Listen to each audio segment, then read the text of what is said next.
Kumusta naman? Kaya mga kabayan, ay ako'y naririnig na naman at magpapakita na naman sa inyo ng isang masarap na luto. Tandaan niyo baga yung aking pinakita sa inyong bulalaw nung isang araw ay aray may natira.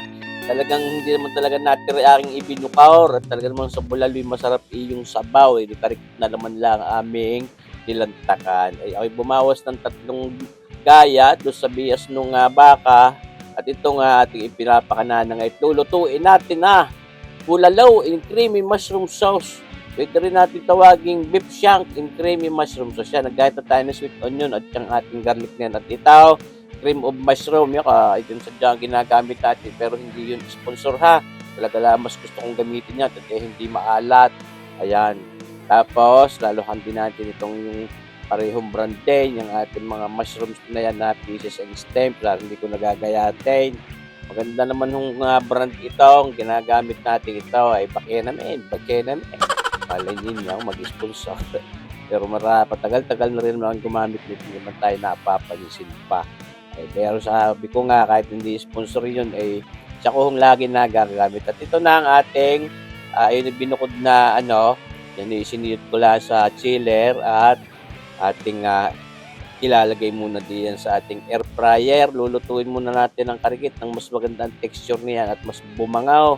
Siyempre, mga kabayan, talaga naman yung parang ito, bulalaw, pero ile-level up natin ang sarap. Yan ang ating air fryer. Sinet natin sa 200 degrees Celsius. Tapos, nasa sa 30 minutes lang. Ayan, pwede na yan. Kabila at 15 minutos, ayaw. Yan nagana na yan. Na-preheat na rin natin. At ito ang ating jolly mushroom na itong pieces and stems. Hindi ating patitigisin muna diyan sa ating strainer na yan. Hindi mo natin kailangan isama yung pinagsabawang iyon. Ayan. Naku naman. Napakasarap naman din ng mga papagayaan. Yung mga kabutay, mushrooms. Ay, kita nyo, bulan yung bone marrow na yun, isda ito, hindi mahilig naman takpan yung bone marrow.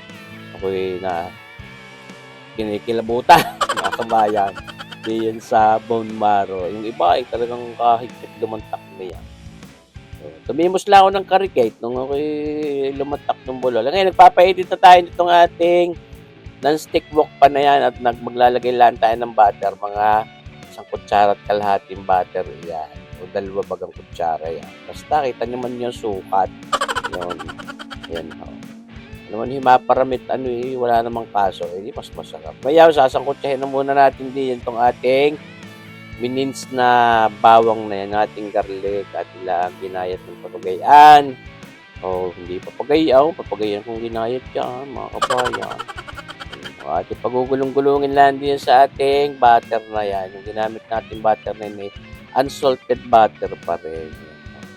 Para alam natin ang lasa. Hindi mapapasobrang alat. Dahil meron na akong ilalagay di yung pampatingkad ng lasa ng baka.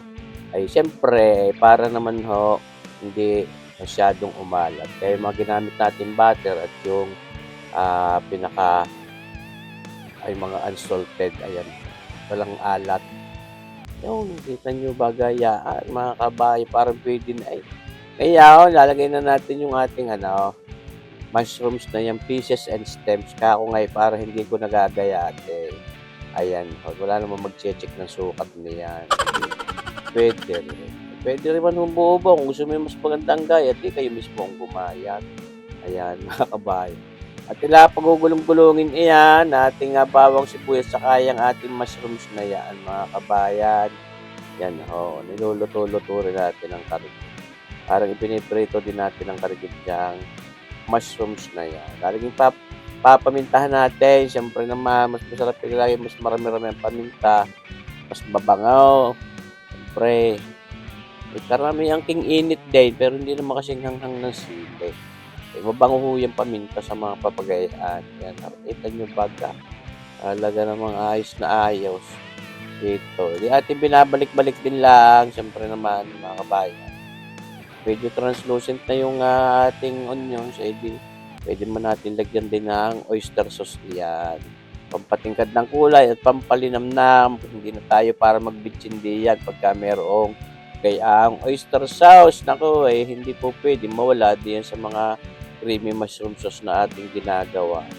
Yan ho'y kung maparami yung ating, sauce, pwede natin bawasan at magagamit din natin gravy sa mga mga manok, puwede din. Ating ilalak itong ating, cream of mushrooms na 'yan. Oo, mga kabayan, tulad nga ng sabi ko, unsalted ho 'yan. Yan ho, para hindi masyadong aalat 'pag nilagyan natin noong ating, isang pirasong, beef broth cube, ayan.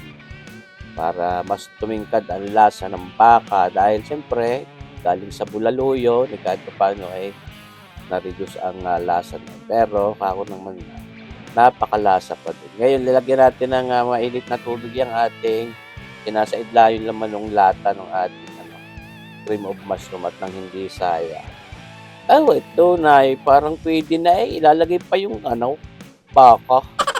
Hindi. Parang kumpleto. Siyempre naman, ating dadagdagan pa rin ng tubig at yan ho'y nang mapalambot pa rin natin ang wagas diyan sa timplang iyan yung ating baka. At ito na nga, sinasabi ko, optional naman iyan. Kung gusto niyo maglagay o hindi, ay pwede naman. Pero yung walang ganyan, masarap na. Lalong mas masarap pag meron po yan. Hindi rin ho sponsor yan. Pero bikini mo yun. At ngayon, kita niya, kaganda na ng pagkakapag-air fry natin yung ating baka. Yan ho, medyo may karikit na crunch yung pinaka outer part nino, yung pinaka yun, patak na nga, butit na slow mo ko, kung hindi dagasaan na yun, mga kabayan. Yan, slow mo sa video. Pero kalabsaw na rin nung pumatak na yan sa sarsang, mga kabayan. Butit ako hindi na ilabsikan, mainit siya sa sarsang yan. Kita niyo ba yung ating bakang yaan? Lambot na yan. Pero sabi ko nga, hindi pa naman talagang wagas na wagas ang lambot niyan at kailangan papalambot pa rin natin ang tuga diyan sa ating pinagtimplahang iyan, yung creamy mushroom sauce at ating kukulubin. Siyempre, nang manuot yung lasa. Nag-iitsa tayo pantakilog. Lob-lob mga kabayan. Hindi naman patuloy. Ito, siyempre, babalik-balikin din natin. Sa gayong balanse, hindi parang halos gusto nang humiwalay dun sa pinagbutuhan yung lamang iyan dahil nga ako'y malambot na, mga kabayan.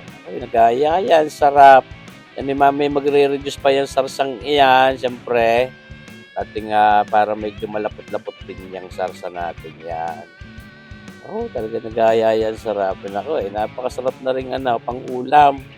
Siguradong mas masarap din lalo pagka pupulutanin. Siyempre, may kasagping beer, hindi panalo yan. Nag-reduce na nga ako yung sabaw. Sa totoo lang, may binawas din akong karikit diyan. At kung ako'y maisipan kong isisling iyan, ay lalong masarap. Naku, mga kabayan, para may maihaplas tayo sa sisling plate at ang magdiklapan. Kaya binawasan din natin ng malabnaw-labnaw pang sarsat. Ito na nga, luto na ang ating bulalo and creamy mushroom sauce. Maraming salamat po sa inyong panonood. Abangan nyo pa rin sana ang ating mga susunod na videos. Buhay tayong lahat. God bless!